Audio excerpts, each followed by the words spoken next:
2020-2021 শিক্ষাবর্ষে একাদশ শ্রেণীর ব্যবসায় শিক্ষার শিক্ষার্থীদের গুরুদয়াল কলেজ অনলাইন শ্রেণী কার্যক্রমে স্বাগত জানাচ্ছি। প্রত্যাশা করছি তোমরা সবাই যথাযথ স্বাস্থ্যবিধি মেনে বাসায় অবস্থান করছো এবং গুরুদয়াল কলেজের একাদশ শ্রেণীর নিয়মিত অনলাইন ক্লাসে অংশগ্রহণ করছো। প্রিয় শিক্ষার্থী, আমার গত ক্লাসে আমি একাদশ শ্রেণীর ফিনান্স, ব্যাংকিং ও বীমা দ্বিতীয় পত্রের প্রথম অধ্যায় ব্যাংক ব্যবস্থার প্রাথমিক ধারণা নিয়ে কথা বলেছিলাম। এখানে আমি কথা বলেছিলাম ব্যাংকের উৎপত্তি ও ক্রমবিকাশ নিয়ে, ব্যাংকের সংজ্ঞা নিয়ে, ব্যাংক শব্দের শাব্দিক উৎপত্তি নিয়ে, ব্যাংকের বৈশিষ্ট্য নিয়ে, ব্যাংকের কার্যাবলী নিয়ে। আজকেও আমরা এই প্রথম অধ্যায় ব্যাংক ব্যবস্থার প্রাথমিক ধারণার পরবর্তী টপিকগুলো নিয়ে কথা বলবো। পুরো ক্লাস জুড়ে উপস্থাপনায় আছি আমি এ.কে.এম. রবিউল আলম, প্রভাষক, হিসাব বিজ্ঞান বিভাগ, গুরুদয়াল সরকারি কলেজ, কিশোরগঞ্জ।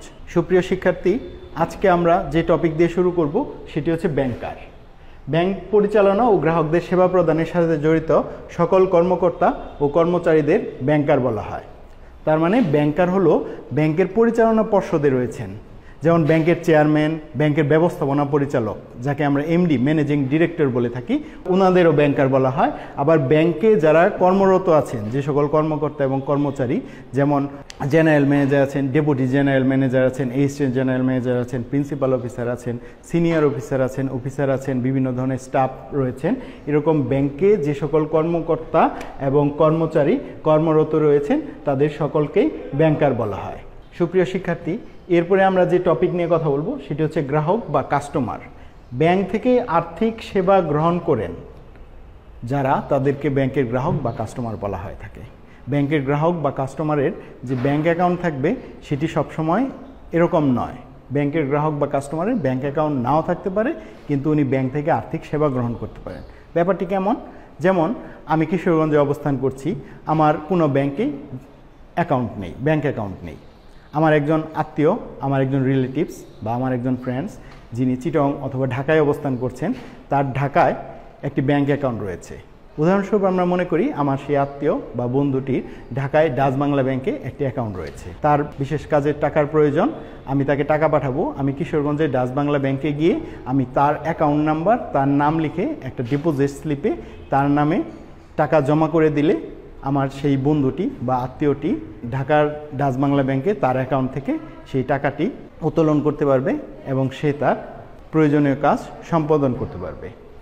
তো এই যে আমি আমার বন্ধু বা আত্মীয়কে ঢাকায় টাকা পাঠালাম, আমার কিন্তু ব্যাংকে কোনো অ্যাকাউন্ট নেই, তবুও আমি তার সাথে ব্যাংকে যোগাযোগ করতে পারলাম। আমি কিন্তু ব্যাংকের একজন গ্রাহক বা কাস্টমার। আমার যে ব্যাংক অ্যাকাউন্ট নেই, আমি যখন ব্যাংকে যাব টাকা ডিপোজিট করতে যাব আমার সেই আত্মীয় বা বন্ধুটির নামে, তখন আমাকে ডিপোজিট স্লিপ, মানে যেখানে টাকার পরিমাণ আমার সেই আত্মীয় বা বন্ধুর নাম, তার অ্যাকাউন্ট নাম্বার যে জায়গায় লিখবো, এই ডিপোজিট স্লিপের পাশে ব্যাংক আমাকে একটি ফর্ম দিবে। এই ফর্মের নাম হচ্ছে নো ইউর কাস্টমার বা KYC। তার মানে আমি যে ব্যাংকের অ্যাকাউন্ট হোল্ডার নই, আমার বিভিন্ন তথ্য ব্যাংকে প্রয়োজন পড়বে। এই তথ্যগুলো নো ইউর কাস্টমার বা KYC ফর্মে লিপিবদ্ধ থাকে। সেই তথ্যগুলো আমি পূরণ করার মাধ্যমে আমার সে আত্মীয় বা বন্ধুটির কাছে আমি টাকা পাঠাতে পারবো। তাহলে আমরা জানলাম যে ব্যাংক থেকে আর্থিক সেবা গ্রহণ করে যারা, তাদের ব্যাংকের গ্রাহক বা কাস্টমার বলা হয়। এই গ্রাহক বা কাস্টমারের ব্যাংক অ্যাকাউন্ট থাকতে পারে, নাও থাকতে পারে। এরপরে আমরা যে টপিক নিয়ে কথা বলবো সেটা হচ্ছে ব্যাংকিং। ব্যাংকের সকল কাজকে ব্যাংকিং বলা হয়। ব্যাংকের সকল কাজকেই ব্যাংকিং বলা হয়। ব্যাংকের কাজ কি? ব্যাংকের কাজ হচ্ছে আমানত গ্রহণ করা, ঋণ প্রদান করা, চেক প্রদান করা, কাস্টমারদের বিভিন্ন ধরনের সেবামূলক কার্যাবলীর সাথে জড়িত থাকা, কাস্টমারদের বিভিন্ন প্রতিনিধিত্বমূলক কার্যাবলী সম্পাদন করা। বিভিন্ন ধরনের সেবামূলক কার্যাবলী আমি তোমাদের প্রথম ক্লাসে কথা বলেছি। ব্যাংক কাস্টমারদের কী ধরনের সেবামূলক কার্যাবলী সম্পাদন করে। যেমন ব্যাংক একজন প্রতিবন্ধী মানুষকে সরকারের পক্ষ থেকে প্রতিবন্ধী ভাতা প্রদান করে থাকে, বয়স্ককে বয়স্ক ভাতা প্রদান করে থাকেন, একজন অবসরপ্রাপ্ত সরকারি কর্মকর্তা বা কর্মচারীকে পেনশনের টাকা প্রদান করে থাকেন। এই যে ব্যাংক এই ধরনের বিভিন্ন ধরনের সেবা প্রদান করে থাকেন, অথবা ব্যাংক বিভিন্ন ধরনের প্রতিনিধিত্বমূলক কার্যাবলী সম্পাদন করেন। কেমন? ব্যাংক নতুন কোনো কোম্পানির শেয়ার জনসাধারণের উদ্দেশ্যে বিলি করে থাকেন, অথবা ব্যাংক আমদানিকারকের পক্ষে রপ্তানিকারককে টাকা প্রদানের নিশ্চয়তা প্রদান করে থাকেন, যাকে আমরা লেটার অফ ক্রেডিট বা প্রত্যয়নপত্র বলে থাকি। এর মাধ্যমে ব্যাংক কাস্টমারদের বিভিন্ন ধরনের সেবা এবং প্রতিনিধিত্বমূলক কাজ করে থাকে। তাহলে ব্যাংকের সকল কাজ, এই যে ব্যাংকের আমানত গ্রহণ, ঋণ দান, চেক প্রদান এবং সকল ধরনের সেবামূলক এবং প্রতিনিধিত্বমূলক কাজ, সকল কাজকে বলা হয় ব্যাংকিং। তাই আমরা বলতে পারি banking is the business of A banker and the management of A bank.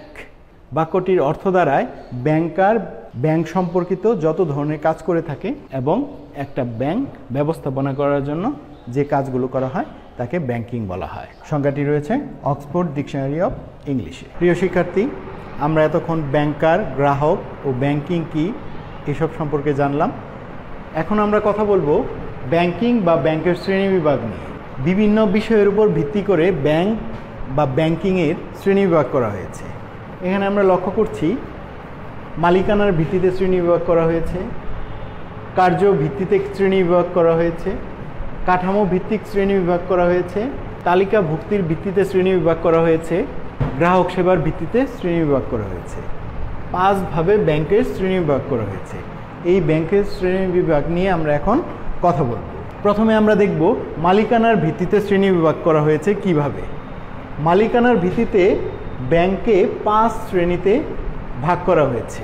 মালিকানার ভিত্তিতে ব্যাংকে প্রথম যে ভাগে ভাগ করা যায় সেটি হচ্ছে সরকারি ব্যাংক। আমরা জানি সরকারি মালিকানায় প্রতিষ্ঠিত, পরিচালিত ও নিয়ন্ত্রিত যে সকল ব্যাংকগুলো রয়েছে তাকে সরকারি ব্যাংক বলা হয়। এই সরকারি ব্যাংকগুলো সরাসরি সরকারি ব্যাংক হিসেবে প্রতিষ্ঠিত হতে পারে অথবা একটি বেসরকারি ব্যাংক সরকার জাতীয়করণের মাধ্যমে এটি সরকারি ব্যাংক হিসেবে অন্তর্ভুক্ত করতে পারে। সরকারি ব্যাংকের উদাহরণ হিসেবে আমরা জানি আমাদের চোখের সামনে যে ব্যাংকগুলো সাধারণত পড়ে, আমরা যে সকল ব্যাংক সবচেয়ে বেশি দেখে থাকি, যেমন সোনালী ব্যাংক, জনতা ব্যাংক, অগ্রণী ব্যাংক, রূপালী ব্যাংক, বাংলাদেশ কৃষি ব্যাংক, এই সকল ব্যাংক হচ্ছে সরকারি ব্যাংকের উদাহরণ। এরপর আমরা জানব বেসরকারি ব্যাংক সম্পর্কে। যে সকল ব্যাংক বেসরকারি ব্যক্তি বা প্রতিষ্ঠানের পরিচালনায়, মালিকানায় এবং নিয়ন্ত্রণে প্রতিষ্ঠিত এবং পরিচালিত হয় তাকে বেসরকারি ব্যাংক বলা হয়। বেসরকারি ব্যাংক বেসরকারি মালিকানা এবং পরিচালনায় থাকলেও এবং প্রত্যক্ষভাবে বেসরকারি ব্যক্তি বা প্রতিষ্ঠান নিয়ন্ত্রণ করে থাকলেও পরোক্ষভাবে বেসরকারি ব্যাংকও সরকারি নিয়ন্ত্রণে থাকে। বাংলাদেশের কেন্দ্রীয় ব্যাংক বাংলাদেশ ব্যাংকের নিয়ন্ত্রণে থাকে। বেসরকারি ব্যাংকের উদাহরণ হিসেবে আমরা বলতে পারি Dutch Bangla bank, Dhaka bank, Citi bank, standard bank, এরকম যত ধরনের ব্যাংক আমরা দেখে থাকি সকল ব্যাংকই হচ্ছে বেসরকারি ব্যাংক। এরপরে আমরা 3 নম্বর যে ব্যাংকের শ্রেণীবিভাগ সম্পর্কে জানব সেটি হচ্ছে যৌথ মালিকানাধীন ব্যাংক। একটি ব্যাংক কিছু অংশ সরকারি মালিকানায় শেয়ার থাকবে, কিছু অংশ বেসরকারি মালিকানায় শেয়ার থাকবে, তাহলে এই ব্যাংকে বলা হবে যৌথ মালিকানাধীন ব্যাংক। যেমন বাংলাদেশে একটি ব্যাংক রূপালী ব্যাংক। তোমরা জানো রূপালী ব্যাংকের মালিকানার 90% শেয়ার সরকারি এবং 10% শেয়ার হচ্ছে প্রাইভেট শেয়ার হোল্ডারের। তাহলে রূপালী ব্যাংককে আমরা বলতে পারি একটি যৌথ মালিকানাধীন ব্যাংক। এরপরে আমরা কথা বলবো স্বায়ত্তশাসিত ব্যাংক। যে ব্যাংক বিশেষ আইন বলে প্রতিষ্ঠিত ও পরিচালিত তাকে স্বায়ত্তশাসিত ব্যাংক বলা হয়। যেমন বাংলাদেশের কেন্দ্রীয় ব্যাংক বাংলাদেশ ব্যাংক 1972 সালের রাষ্ট্রপতির অধ্যাদেশ বলে প্রতিষ্ঠিত ও পরিচালিত, তাই এই ব্যাংকটিকে বলা হয় স্বায়ত্তশাসিত ব্যাংক। এই ব্যাংকের পরিচালনা এবং নিয়ন্ত্রণ নিজের কাছেই থাকে।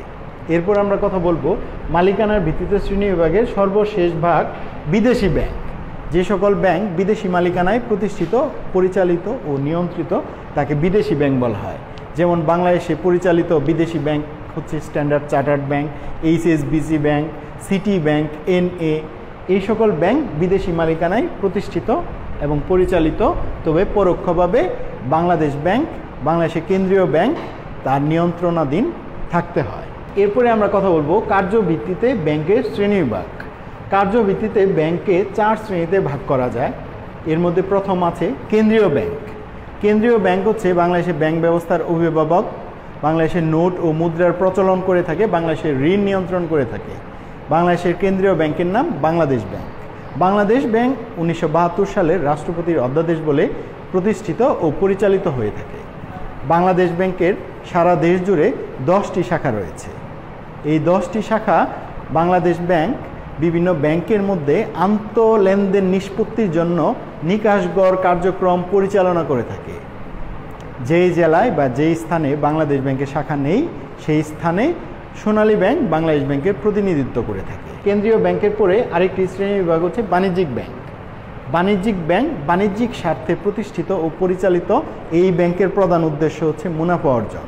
বাণিজ্যিক ব্যাংকের প্রধান দুটি কাজ হচ্ছে আমানত সংগ্রহ ও ঋণদান। আমানত সংগ্রহ ও ঋণদানের ফলে বাণিজ্যিক ব্যাংক মুনাফা অর্জন করে থাকে। আমরা আমাদের আশেপাশে যে সকল ব্যাংক দেখে থাকি তার প্রায় সবগুলোই বাণিজ্যিক ব্যাংক, যেমন সোনালী ব্যাংক, জনতা ব্যাংক, রূপালী ব্যাংক, অগ্রণী ব্যাংক প্রভৃতি সরকারি ব্যাংক বাণিজ্যিক ব্যাংক। আবার কিছু বেসরকারি ব্যাংক যেগুলো আমরা দেখে থাকি, Dutch Bangla bank, Dhaka bank, Citi bank, commerce bank, মেঘনা ব্যাংক, এই ব্যাংকগুলো বাণিজ্যিক ব্যাংক। এরপরে কার্যভিত্তিতে শ্রেণীবিভাগ করতে গেলে আমরা আরেকটি ভাগ দেখতে পাই, সেটির নাম হচ্ছে বিশেষায়িত ব্যাংক। বিশেষায়িত ব্যাংক বিশেষ প্রয়োজনে প্রতিষ্ঠিত ও পরিচালিত হয়ে থাকে। কেন্দ্রীয় ব্যাংক এবং বাণিজ্যিক ব্যাংকের বাইরে বিশেষ প্রয়োজনে, যেমন দেশের শিল্প উন্নয়নে, দেশের কৃষিজ উন্নয়নে, দেশের বিনিয়োগ বৃদ্ধিতে, দেশের বেকারদের কর্মসংস্থান সৃষ্টিতে বিশেষায়িত ব্যাংক গুরুত্বপূর্ণ ভূমিকা পালন করে। শিল্প উন্নয়নে বাংলাদেশ ডেভেলপমেন্ট ব্যাংক লিমিটেড, যেটাকে আমরা বিডিবিএল নামে চিনি। কৃষি উন্নয়নে বাংলাদেশ কৃষি ব্যাংক, রাজশাহী কৃষি উন্নয়ন ব্যাংক। বিনিয়োগ উন্নয়নে ইনভেস্টমেন্ট কর্পোরেশন বাংলাদেশ, যাকে আমরা সংক্ষেপে আইসিবি বলে থাকি। বেকারদের উন্নয়নে যে ব্যাংক পরিচালিত হয় কর্মসংস্থান ব্যাংক। এই সকল ব্যাংক বিশেষায়িত ব্যাংকের উদাহরণ। তার মানে আমরা বলতে পারি বিশেষায়িত ব্যাংক সরকারের, রাষ্ট্রের কল্যাণে বিশেষ উদ্দেশ্য নিয়ে প্রতিষ্ঠিত হয়, পরিচালিত হয় এবং কেন্দ্রীয় ব্যাংক দ্বারা নিয়ন্ত্রিত হয়। এই তিন শ্রেণীর বাইরে যে ব্যাংকগুলো রয়েছে তাকে আমরা অন্যান্য ব্যাংকের শ্রেণীবিভাগে ফেলতে পারি। অন্যান্য ব্যাংকের মধ্যে রয়েছে গোষ্ঠী ব্যাংক, এলাকা ভিত্তিক ব্যাংক এবং আন্তর্জাতিক ব্যাংক। গোষ্ঠী ব্যাংকের মধ্যে আমরা বলতে পারি Asian Development Bank, Islamic Development Bank. Islamic Development Bank Islamic রাষ্ট্রগুলোর কল্যাণার্থে কাজ করে থাকে, তাই ইসলামিক ডেভেলপমেন্ট ব্যাংক বা আইডিবি একটি নির্দিষ্ট গোষ্ঠী কেন্দ্রিক। আরেকটি ব্যাংক হচ্ছে এশিয়ান ডেভেলপমেন্ট ব্যাংক, যাকে আমরা সংক্ষেপে এডিবি বলা হয়।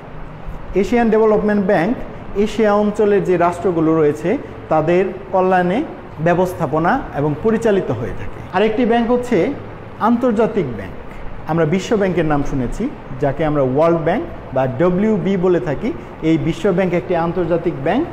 এই তিন ধরনের ব্যাংকে আমরা অন্যান্য ব্যাংকের শ্রেণীবিভাগে রাখতে পারি। এরপরে আমরা কথা বলবো কাঠামো ভিত্তিক শ্রেণীবিভাগ। ব্যাংকের কাঠামো ভিত্তিক শ্রেণীবিভাগের উপর ভিত্তি করে ব্যাংকে 4 শ্রেণীতে ভাগ করা যায়। এর মধ্যে প্রথম আসে একক ব্যাংক। একক ব্যাংক মানে হচ্ছে যে ব্যাংকের একটি মাত্র শাখা রয়েছে। যে ব্যাংকের একটি মাত্র শাখা রয়েছে তাকে একক ব্যাংক বলা হয়। বাংলাদেশে কোনো একক ব্যাংক নেই, তবে যুক্তরাষ্ট্রে একক ব্যাংক রয়েছে।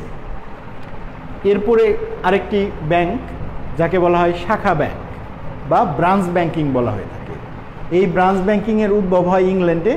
বাংলাদেশে যে ব্যাংকগুলো আমরা দেখে থাকি সকল বাণিজ্যিক ব্যাংক, সরকারি বেসরকারি ব্যাংকগুলো হচ্ছে শাখা ব্যাংকিং পদ্ধতিতে ব্যাংকিং কার্যক্রম পরিচালনা করে থাকে। যেমন এই শাখা ব্যাংকিং পদ্ধতিতে একটি কেন্দ্রীয় অফিসের মাধ্যমে বা প্রধান কার্যালয়ের মাধ্যমে দেশের অভ্যন্তরে এবং দেশের বাইরে ওই ব্যাংকের বিভিন্ন শাখা ছড়িয়ে ছিটিয়ে থাকে। যেমন আমরা যদি সোনালী ব্যাংকের কথা বলে থাকি, সোনালী ব্যাংকের হেড অফিস হচ্ছে মতিঝিল শাপলা চত্বরে। এই হেড অফিসের অধীনে সোনালী ব্যাংকের সারা বাংলাদেশ জুড়ে বিভিন্ন ধরনের আঞ্চলিক কার্যালয় রয়েছে এবং কাস্টমার ট্রানজ্যাকশন অফিস রয়েছে। আবার দেশের বাইরেও বিভিন্ন দেশে সোনালী ব্যাংকের শাখা রয়েছে। তাহলে সোনালী ব্যাংক যে পদ্ধতিতে ব্যাংকিং কার্যক্রম পরিচালনা করে তাকে বলা হয় শাখা ব্যাংকিং পদ্ধতি। শাখা ব্যাংকিং পদ্ধতিতে বাংলাদেশের সকল ব্যাংক পরিচালিত হয়। একক ব্যাংক এবং শাখা ব্যাংক এই দুটো ব্যাংকের বৈশিষ্ট্য, সুবিধা এবং অসুবিধা সম্পর্কে তোমরা বিস্তারিত বই থেকে জেনে নিবে। একক ব্যাংক এবং শাখা ব্যাংক সম্পর্কে তোমাদের পরীক্ষায় প্রশ্ন আসতে পারে। একক ব্যাংক সম্পর্কে আমরা যদি আরেকটু বিস্তারিত আলোচনা করি তাহলে বলতে হবে একক ব্যাংক যেহেতু একটি রাষ্ট্রে একটি মাত্র শাখার মাধ্যমে পরিচালিত হয়, তার মানে একক ব্যাংক একটি নির্দিষ্ট সীমিত এলাকার মধ্যে পরিচালিত হয়। একক ব্যাংক সাধারণত ক্ষুদ্রাকৃতির হয়ে থাকে। একক ব্যাংক একটি মাত্র শাখার মাধ্যমে পরিচালিত হওয়ার কারণে এখানে গোপনীয়তা রাখা সম্ভব এবং এখানে দ্রুত সিদ্ধান্ত নেওয়া সম্ভব। তবে একক ব্যাংকের একটি বড় সুবিধা হচ্ছে এর যেহেতু কোনো শাখা নেই, তাই এক স্থান থেকে আরেক স্থানে অর্থ স্থানান্তরে একক ব্যাংকে অসুবিধায় পড়তে হয়, অন্য ব্যাংকের মুখাপেক্ষি হতে হয়। এরপরে যদি আমরা শাখা ব্যাংকিং নিয়ে কথা বলে থাকি, শাখা ব্যাংকের যেহেতু সারা দেশ এবং দেশের বাইরে অনেকগুলো শাখা থাকে, তাই শাখা ব্যাংকিং অনেক বৃহদায়তন প্রকৃতির হয়ে থাকে। শাখা ব্যাংকের সিদ্ধান্ত গ্রহণ একক ব্যাংকের তুলনায় একটু সময় সাপেক্ষ। শাখা ব্যাংকের একটি বড় সুবিধা হচ্ছে শাখা ব্যাংকের বিভিন্ন জেলা এবং দেশের বাইরে শাখা থাকার কারণে এক স্থান থেকে অন্য স্থানে অর্থ স্থানান্তর করা খুবই সহজ। একক ব্যাংক এবং শাখা ব্যাংকের পরে আমরা যে ব্যাংক নিয়ে কথা বলবো সেটি হচ্ছে চেইন ব্যাংক। চেইন ব্যাংক হচ্ছে এমন একটি ব্যাংকিং সিস্টেম যেখানে বিভিন্ন ব্যাংক তাদের স্বাধীন স্বকীয়তা বজায় রেখে অপর ব্যাংককে সহায়তা প্রদান করে এবং অপর ব্যাংকের কাছ থেকে সহায়তা গ্রহণ করে থাকে। চেইন ব্যাংকের অস্তিত্ব বর্তমান বিশ্বে লক্ষ্য করা যায় না, তবে 1920 সালে প্রথম এবং দ্বিতীয় বিশ্বযুদ্ধের পূর্বে ইউএসএতে চেইন ব্যাংকিং সিস্টেম দেখা যায়। চেইন ব্যাংকিংয়ের মতো আরেকটি ব্যাংকের শ্রেণীবিভাগ হচ্ছে গ্রুপ ব্যাংক। গ্রুপ ব্যাংক অনেকটা চেইন ব্যাংকের মতোই। গ্রুপ ব্যাংকিং সিস্টেমে একটি ব্যাংক অন্য ব্যাংকে সহায়তা করে তার শেয়ারগুলো নিজের করে নেওয়ার মাধ্যমে। যেমন একটি বড় ব্যাংক যদি একটি ছোট ব্যাংকের শেয়ারগুলো সংগ্রহ করে, তাহলে সেই বড় ব্যাংকে বলা হয় হোল্ডিং কোম্পানি, আর সেই ছোট ব্যাংকে বলা হয় সাবসিডিয়ারি কোম্পানি। এই হোল্ডিং কোম্পানি এবং সাবসিডিয়ারি কোম্পানির মাধ্যমে গ্রুপ ব্যাংকিং ব্যবস্থাপনা পরিচালিত হয়ে থাকে। গ্রুপ ব্যাংকিং ইউএসএতে 1930 সালে উদ্ভব হয়। বাংলাদেশে গ্রুপ ব্যাংকিং না দেখা গেলেও বিশ্বের বিভিন্ন দেশে গ্রুপ ব্যাংকিং দেখা যায়। ব্যাংকের আরেকটি গুরুত্বপূর্ণ শ্রেণীবিভাগ হচ্ছে তালিকাভুক্তির ভিত্তিতে ব্যাংকের শ্রেণীবিভাগ। তালিকাভুক্তির ভিত্তিতে ব্যাংককে দুই ভাগে ভাগ করা যায়, একটি হচ্ছে তালিকাভুক্ত ব্যাংক, আরেকটি হচ্ছে অতালিকাভুক্ত ব্যাংক। যে ব্যাংকগুলো কেন্দ্রীয় ব্যাংকের তালিকাভুক্ত থাকে তাকে তালিকাভুক্ত ব্যাংক বলা হয়, এবং যে ব্যাংকগুলো কেন্দ্রীয় ব্যাংকের তালিকাভুক্ত থাকে না, নিজস্ব ব্যবস্থাপনায় পরিচালিত হয়ে থাকে, তাকে অতালিকাভুক্ত ব্যাংক বলা হয়ে থাকে। কিন্তু একটা বিষয় লক্ষণীয়, তালিকাভুক্ত ব্যাংক কেন্দ্রীয় ব্যাংকের তালিকাভুক্ত, অতালিকাভুক্ত ব্যাংক কেন্দ্রীয় ব্যাংকের তালিকাভুক্ত নয়। কিন্তু অতালিকাভুক্ত ব্যাংক কেন্দ্রীয় ব্যাংকের পরোক্ষ নিয়ন্ত্রণে থাকে। কেন্দ্রীয় ব্যাংক যেহেতু একটি দেশের ব্যাংক ব্যবস্থার অভিভাবক এবং নিয়ন্ত্রক, তাই একটি বাণিজ্যিক ব্যাংক তালিকাভুক্ত থাকুক বা তালিকাভুক্ত না থাকুক, তাকে কেন্দ্রীয় ব্যাংকের নির্দেশনাগুলো পালন করতে হয়। আমরা যে সকল সরকারি বেসরকারি বাণিজ্যিক ব্যাংকগুলো আশেপাশে দেখে থাকি তার বেশিরভাগই তালিকাভুক্ত ব্যাংক, যেমন সোনালী ব্যাংক, জনতা ব্যাংক। প্রাইভেট ব্যাংকের মধ্যে Dutch Bangla bank, Dhaka bank, Citi bank, এগুলো তালিকাভুক্ত ব্যাংক। আর অতালিকাভুক্ত ব্যাংক হচ্ছে বাংলাদেশ সমবায় ব্যাংক, গ্রামীণ ব্যাংক। এই ব্যাংকগুলো কেন্দ্রীয় ব্যাংকের তালিকাভুক্ত নয়, কেন্দ্রীয় ব্যাংকের প্রত্যক্ষ নিয়ন্ত্রণেও নয়, কিন্তু পরোক্ষভাবে কেন্দ্রীয় ব্যাংক দ্বারা নিয়ন্ত্রিত হয়ে থাকে। প্রিয় শিক্ষার্থী, আমরা ব্যাংকের শ্রেণীবিভাগের সর্বশেষ যে শ্রেণীবিভাগ গ্রাহক সেবার ভিত্তিতে শ্রেণীবিভাগ, এটি নিয়ে আমরা কথা বলবো। গ্রাহক সেবার ভিত্তিতে ব্যাংককে দুই ভাগে ভাগ করা যায়, একটি হচ্ছে পাইকারি ব্যাংক, একটি হচ্ছে খুচরা ব্যাংক। পাইকারি ব্যাংকে ইংরেজিতে হোলসেল ব্যাংকিং বলা হয় এবং খুচরা ব্যাংকে ইংরেজিতে রিটেল ব্যাংকিং বলা হয়। পাইকারি ব্যাংকের গ্রাহক বড় প্রতিষ্ঠান হয়ে থাকে, একটি বড় ফার্ম হয়ে থাকে। বড় বড় কাস্টমারগুলো পাইকারি ব্যাংকে সিস্টেম পরিচালিত হয়, বড় বড় কাস্টমারগুলো পাইকারি ব্যাংকের অধীনে থাকে। খুচরা ব্যাংক হচ্ছে রিটেল ব্যাংকিং। রিটেল ব্যাংকিংটা কেমন? রিটেল ব্যাংকিং হচ্ছে খুচরা ব্যাংকের প্রধান কাজ দেশে ছড়িয়ে ছিটিয়ে থাকা বিভিন্ন কাস্টমারের কাছ থেকে ক্ষুদ্র ক্ষুদ্র সঞ্চয় নিয়ে একটি বড় ধরনের মূলধন তৈরি করা। তাই খুচরা ব্যাংক বা রিটেল ব্যাংকিংয়ের প্রধান কাজ হচ্ছে গ্রাহকদের সঞ্চয়ে উদ্বুদ্ধ করা এবং একটি বড় মূলধন গঠন করা, এর মাধ্যমে তাদের ব্যবসায়িক কার্যক্রম পরিচালনা করা। প্রিয় শিক্ষার্থী, ব্যাংক বা ব্যাংকিংয়ের শ্রেণীবিভাগের পরে আমরা এখন কথা বলবো বাংলাদেশের ব্যাংকিং ব্যবস্থা নিয়ে। আমরা ব্যাংকের শ্রেণীবিভাগে দেখেছি একক bank, chain bank, group bank এবং পাইকারি ব্যাংক ব্যতীত সকল ব্যাংকের কার্যক্রম বাংলাদেশে পরিচালিত হয়ে থাকে। যেমন বাংলাদেশে সরকারি ব্যাংক রয়েছে, বেসরকারি ব্যাংক রয়েছে, কেন্দ্রীয় ব্যাংক, বাণিজ্যিক ব্যাংক, শাখা ব্যাংক, খুচরা ব্যাংক বা রিটেল ব্যাংকও বাংলাদেশে ব্যাংকিং কার্যক্রম পরিচালনা করে থাকে। এরপর তোমাদের সাথে আমি আরেকটি বিষয় শেয়ার করব, সেটি হচ্ছে বর্তমান সময়ে ইসলামী ব্যাংকিং সিস্টেম গ্রাহকদের মধ্যে জনপ্রিয়তা লাভ করেছে। বাংলাদেশে ইসলামী ব্যাংকিং সিস্টেম শুরু হয় 1983 সালে ইসলামী ব্যাংক বাংলাদেশ লিমিটেড, যাকে আমরা সংক্ষেপে IBBL বলি। এই ইসলামী ব্যাংক বাংলাদেশ লিমিটেড প্রতিষ্ঠার মাধ্যমে বাংলাদেশে ইসলামী ব্যাংকের সূচনা হয়ে থাকে। ইসলামী ব্যাংকিং সিস্টেম ইসলামী শরিয়া অনুযায়ী পরিচালিত হয়ে থাকে। 1930 সালে ইসলাম ব্যাংক বাংলাদেশ লিমিটেড প্রতিষ্ঠিত হওয়ার পরে বর্তমানে বিভিন্ন ধরনের ইসলাম ব্যাংক পরিচালিত হচ্ছে, যেমন আল আরাফা ইসলাম ব্যাংক, শাহজালাল ইসলাম ব্যাংক, ফার্স্ট সিকিউরিটি ইসলাম ব্যাংক, এরকম অনেকগুলো ইসলাম ব্যাংকিং সিস্টেম বাংলাদেশে প্রচলিত আছে। যেমন ইসলাম ব্যাংক বাংলাদেশ লিমিটেডের পাশাপাশি বাংলাদেশে আল আরাফা ইসলাম ব্যাংক, শাহজালাল ইসলাম ব্যাংক, ফার্স্ট সিকিউরিটি ইসলাম ব্যাংক সহ বিভিন্ন ধরনের ইসলাম ব্যাংক তাদের বিজনেস পরিচালনা করছে। ইসলামী ব্যাংকগুলোর বাইরেও বিভিন্ন বাণিজ্যিক ব্যাংক তাদের ইসলামী ব্যাংকিং শাখা প্রতিষ্ঠা এবং পরিচালনার মাধ্যমে ইসলামী ব্যাংকিং ব্যবস্থাপনা অংশগ্রহণ করছে। এরপরে আমি তোমাদের সাথে কথা বলবো ব্যাংকিং আইন নিয়ে। ব্যাংক কোম্পানি আইন 1991 অনুসারে বাংলাদেশের সকল ব্যাংক পরিচালিত হয়ে থাকে। ব্যাংকিং কোম্পানি আইন 1991 অনুযায়ী বাংলাদেশের ব্যাংকের কার্যাবলীগুলো নির্ধারিত হয়। বাংলাদেশের একটি ব্যাংকে লাইসেন্স প্রদান করা হয়, বাংলাদেশের একটি ব্যাংকের লাইসেন্স বাতিল করা হয়। মোট কথা হচ্ছে বাংলাদেশে পরিচালিত সকল ধরনের ব্যাংক ব্যাংক কোম্পানি আইন 1991 দ্বারা পরিচালিত হয়। এরপর আমি তোমাদের সাথে আরেকটি টপিক নিয়ে কথা বলবো, গুরুত্বপূর্ণ একটি টপিক, যেটি হচ্ছে গার্নিশি আদেশ, যাকে ইংরেজিতে বলা হয় গার্নিশি অর্ডার। গার্নিশি শব্দটি ল্যাটিন ভাষা থেকে এসেছে। গার্নিশি অর্ডার মানে হচ্ছে আদালতের নিষেধাজ্ঞা। তার মানে আমরা বলতে পারি গার্নিশি আদেশে আদালত কর্তৃক ব্যাংকে প্রদত্ত আদেশ।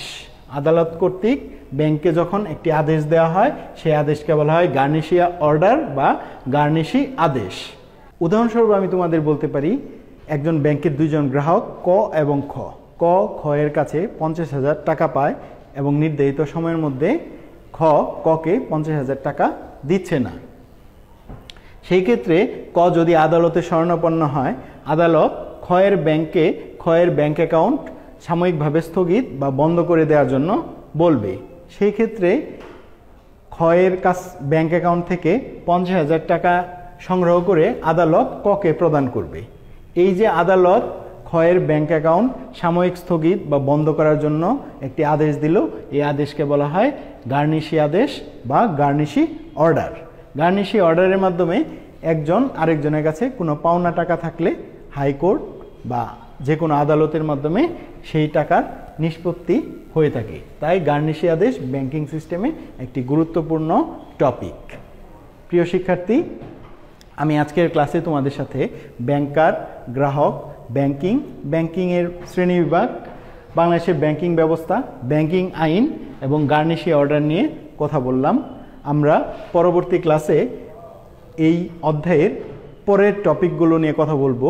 প্রিয় শিক্ষার্থী, আমাদের আজকের আলোচ্য বিষয়গুলো থেকে কোনো বিষয় বুঝতে তোমাদের অসুবিধা হলে সেটি কমেন্ট বক্সে জানাবে।